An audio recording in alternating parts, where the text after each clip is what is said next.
Students, आज का जो हमारा टॉपिक है इसका नाम है हिडन गुडविल। यानी जब नया पार्टनर फर्म ज्वाइन करता है तो कैपिटल लेकर आता है वो for acquiring share in the assets, और प्रीमियम फॉर गुडविल भी वो लेकर आता है to acquire share in the profits. तो ये कंपलसरी होता है कि वो प्रीमियम लेकर आए। पर अगर क्वेश्चन में ये लिख दिया जाए कि amount of premium for goodwill is not known, पता ही नहीं है नया पार्टनर कितना प्रीमियम लेकर आएगा, हमें ढूंढना होता है नया पार्टनर कितना प्रीमियम लेकर आएगा गुडविल के लिए, उस केस को हिडन गुडविल कहते हैं। तो आइए इसका एक न्यूमेरिकल करें। स्टेटमेंट आपके सामने हिडन गुडविल की। ए एंड बी रेशियो है 3:2, बैलेंस शीट गिवन है, बैलेंस शीट आपके सामने। C is admitted with 1/4 share, नए पार्टनर का share 1/4। C agreed to bring 50,000 as capital, देखिए वो कैपिटल ले आया, but is not able to bring his share of premium for goodwill, पर वो प्रीमियम फॉर गुडविल नहीं ला पा रहा। तो कोई बात नहीं, अगर नया पार्टनर कैश में प्रीमियम फॉर गुडविल ना लाए, हम सी के करंट अकाउंट से, अगर आप प्रीवियस लेक्चर्स को देख चुके हैं तो पता होगा, अगर नया पार्टनर कैश में प्रीमियम ना लेकर आए तो हम सी के करंट अकाउंट से चार्ज कर लेंगे। पर प्रॉब्लम क्या है, हमें बताया ही नहीं उसने कितना प्रीमियम फॉर गुडविल लेकर आना है, लिखा हुआ है। So A and B decided to value goodwill, value करें, कैसे वैल्यू करें, to value it with C share of profit and capital. C की कैपिटल और सी के प्रॉफिट को हम हेल्प लेंगे, बेस मानेंगे, इसकी हेल्प से हम गुडविल निकालेंगे सारे फर्म की, और फिर निकालेंगे सी ने कितनी गुडविल लानी थी। चलिए देखते हैं। एम्प्लॉयज प्रोविडेंट फंड इंक्रीज कर दीजिए 2,000। Half of the investments were withdrawn by A and B at ₹10,000 in their profit sharing ratio. Create provision for bad debts, ये भी एक अच्छी एडजस्टमेंट है। Stock is under valued by 20%, ये already कम किया हुआ है उसने 20%। Prepare necessary accounts and balance sheet. Students, मैंने format revaluation account, partners capital account और बैलेंस शीट पहले ही बनाया हुआ है। हम हमेशा क्वेश्चन शुरू करते हैं रीवैल्यूएशन से, जिसका हम डबल इफेक्ट डालते रहते हैं। आइए शुरू करें। तो रीवैल्यूएशन शुरू हो रही है स्टूडेंट्स बी पार्ट से। तो बी पार्ट में लिखा है employees provident fund increased by 2,000। Employees provident fund liability पहले 15,000 थी, अब इसको 2,000 इंक्रीज कर दीजिए। तो लाइबिलिटी इंक्रीज करेंगे तो हमें लॉस हो जाएगा, तो हम रीवैल्यूएशन में लिख देंगे टू एम्प्लॉयज प्रोविडेंट फंड, जितनी लाइबिलिटी इंक्रीज हो गई 2,000, और बैलेंस शीट की लाइबिलिटी साइड में न्यू लाइबिलिटी की वैल्यू लिख देंगे एम्प्लॉयज प्रोविडेंट फंड।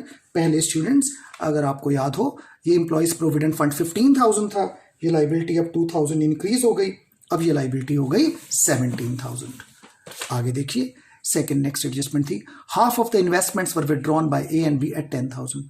पूरी इन्वेस्टमेंट स्टूडेंट्स हमारे पास है 25, हाफ हो गया 12,500। 12,500 को वो ले गए 10,000 में, तो फर्म को लॉस हो गया 2,500।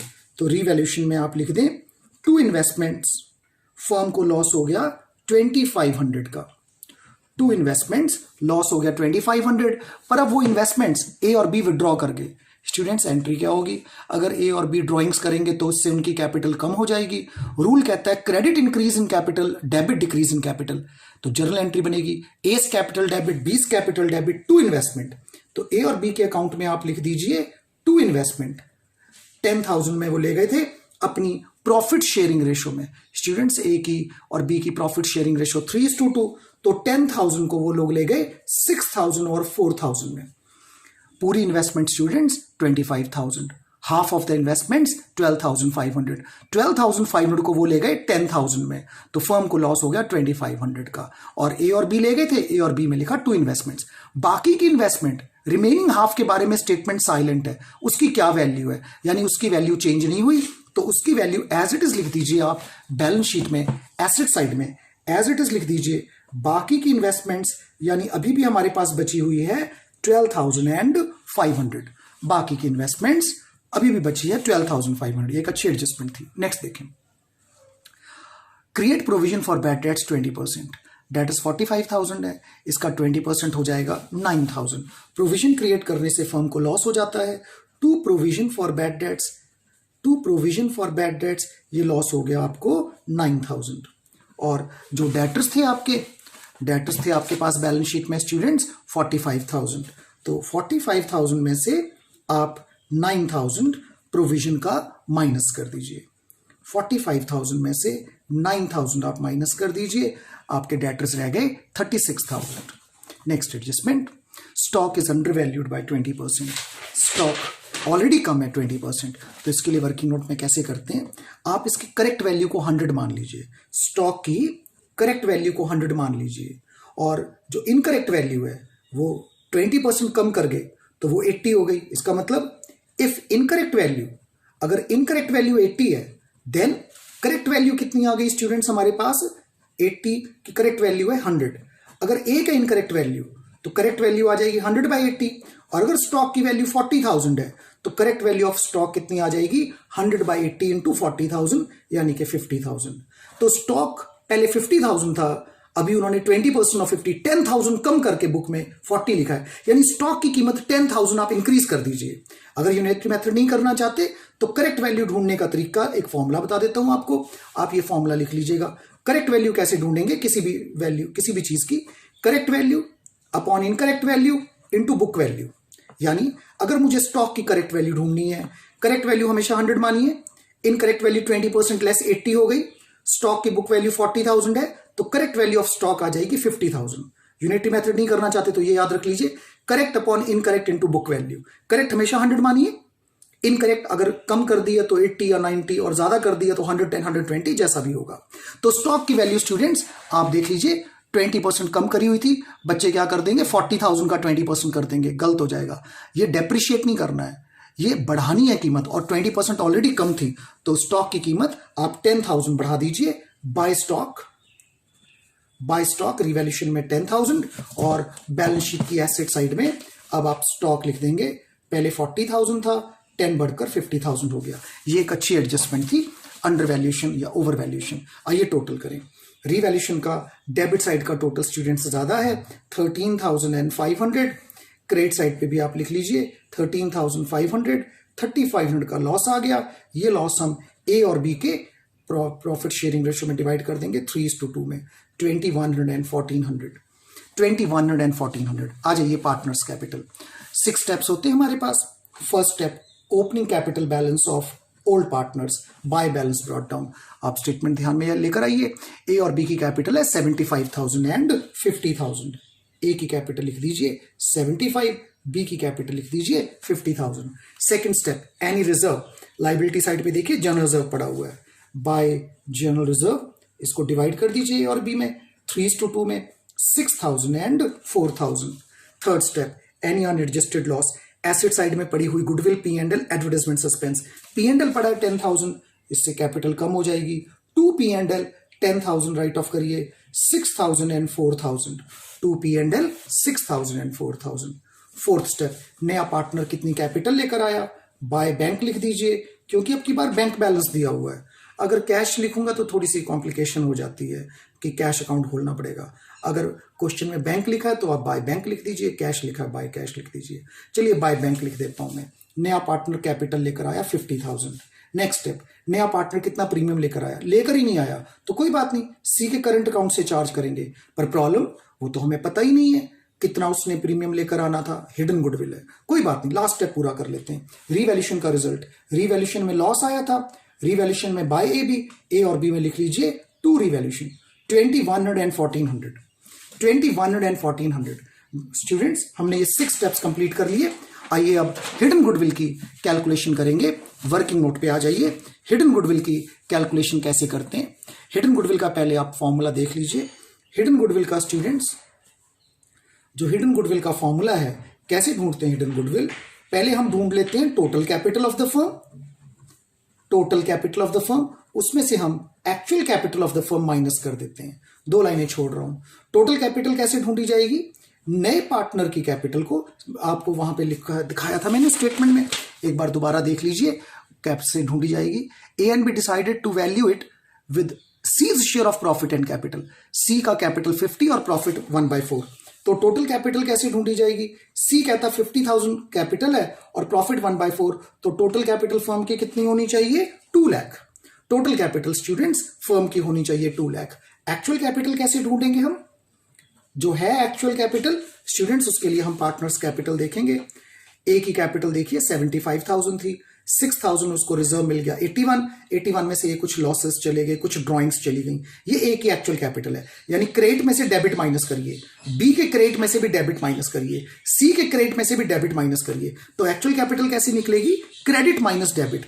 तो ए की actual capital 75 and 6 students 81,000 credit side का टोटल है, माइनस डेबिट का टोटल 6 एंड 6 12 एंड 2 14,100। ये स्टूडेंट्स ए की एक्चुअल कैपिटल है। बी की कैसे?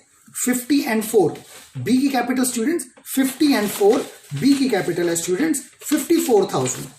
54,000 बी की कैपिटल है।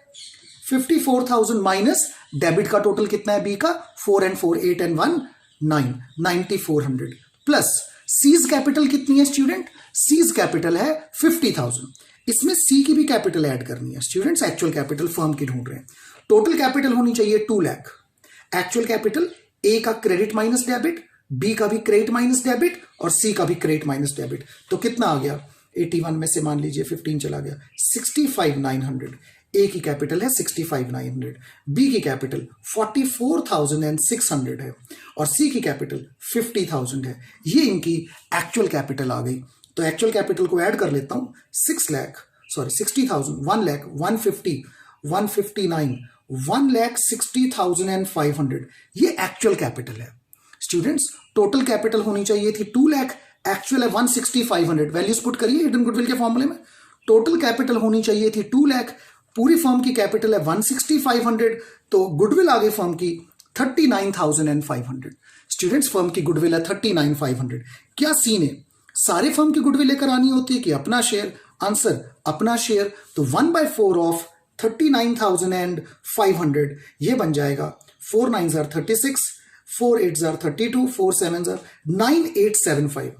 तो सी ने प्रीमियम लेकर आना है स्टूडेंट्स 9875। ये हिडन गुडविल होती है। हिडन गुडविल का formula total capital of the firm minus actual capital of the firm. Total capital students आप कैसे निकालेंगे? नए पार्टनर की कैपिटल को उसी के शेयर के रेसिप्रोकल से मल्टीप्लाई करेंगे। और एक्चुअल कैपिटल कैसे निकलेगा? तीनों पार्टनर्स का credit minus debit, credit minus debit तीनों का, और जो डिफरेंस होगा स्टूडेंट्स वो hidden goodwill of the firm होगी। नए पार्टनर ने अपना शेयर लेकर आना है, उसका शेयर बना था 9875। आइए स्टूडेंट्स, ये 9875 ए और बी के अकाउंट में डिवाइड कर दीजिए। न्यू रेशो नहीं दी हुई है, 3:2 में 9875 को डिवाइड कर देंगे। 5 से डिवाइड होगा ये, 5 1s are 5, 5 9s are 45, 5 7s are 35, 1975 into 2 ये बन जाएगा 2 5s are 10, 2 7s are 15 and 39, 3950 और 19 3s are 57 and 2 5925। तो 5925 और 3950 टोटल वो प्रीमियम लेकर आया था स्टूडेंट्स 9875। मैंने इसको 3:2 सैक्रिफाइसिंग रेशो में डिवाइड कर दिया। ये कंसेप्ट था स्टूडेंट्स हिडन गुडविल का। अब आप क्लोजिंग कैपिटल निकाल लीजिए सभी पार्टनर्स की। ए का टोटल है 75 और 6 81 और 5 86,925। इस तरफ भी आप लिख दीजिए 86,925। बी का है 57,950, इधर भी लिख लीजिए 57,950 और सी का है टोटल 50,000, इधर भी 50,000। आइए इनके क्लोजिंग बैलेंसेस ढूंढ लें। 6 6 12 to 14,100 चला गया, 72,825। इसका 9,400 चला गया, 48,550 और इसका 50,000। ये इन तीनों पार्टनर्स की स्टूडेंट्स क्लोजिंग कैपिटल आ गई। आइए बैलेंस शीट बनाएं। ओरिजिनल बैलेंस शीट की हेल्प लेते हुए चलिए। सबसे पहले इन्होंने कैपिटल्स लिखी थी ए और बी, आप भी लिख दीजिए कैपिटल्स, पर आप लिखें कैपिटल्स ए बी सी तीनों की। तो कैपिटल्स लिख दीजिए अब आप ए बी सी तीनों की, ये जो अभी आपने फाइंड आउट करी हैं 72,825, 48,550 एंड 50,000। तो ये बन गया आपका 75 8 5 13 1 2 and 1 3 और 8 11 7 1 8 4 12 5 17 171 375 ये कैपिटल्स बन गई। उसके बाद रिजर्व बेटे हम डिवाइड कर चुके हैं। क्रेडिटर्स अनचेंज्ड है 50,000, क्रेडिटर्स अनचेंज्ड है 50,000, वो वैसे ही लिख दीजिए आप। उसके बाद नई लाइबिलिटी थी एम्प्लॉइज प्रोविडेंट फंड, वो हम ऑलरेडी लिख चुके हैं बढ़ा के 17,000। स्टूडेंट्स हमारी लाइबिलिटी साइड कंप्लीट हुई। आ जाइए एसेट साइड पे। सबसे पहले लिखा बैंक, आप भी स्टूडेंट्स बैंक लिख दीजिए 5,000। इसमें याद से हम ऐड करते हैं, नया पार्टनर कितनी कैपिटल लेकर आया। सीज कैपिटल स्टूडेंट्स थी 50,000 और नया पार्टनर कितना प्रीमियम लेकर आया। स्टूडेंट्स ध्यान रखिएगा, नया पार्टनर कैश में प्रीमियम लेकर नहीं आया तो इसको ऐड मत करिएगा। सी से प्रीमियम के पैसे लेने रहते हैं।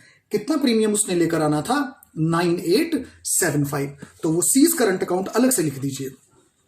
उसके बाद है स्टूडेंट्स डेटर्स, आप चेक करिए हम लिख चुके हैं। डेटर्स के बाद स्टॉक, आप चेक करिए स्टूडेंट्स हम स्टॉक भी लिख चुके हैं। प्रॉफिट एंड लॉस, एक लॉस था, राइट ऑफ कर चुके हैं। उसके बाद है प्लांट एंड मशीनरी, उसकी वैल्यू कोई चेंज नहीं हुई, आप प्लांट एंड मशीनरी वैसे ही लिख दीजिए 75,000।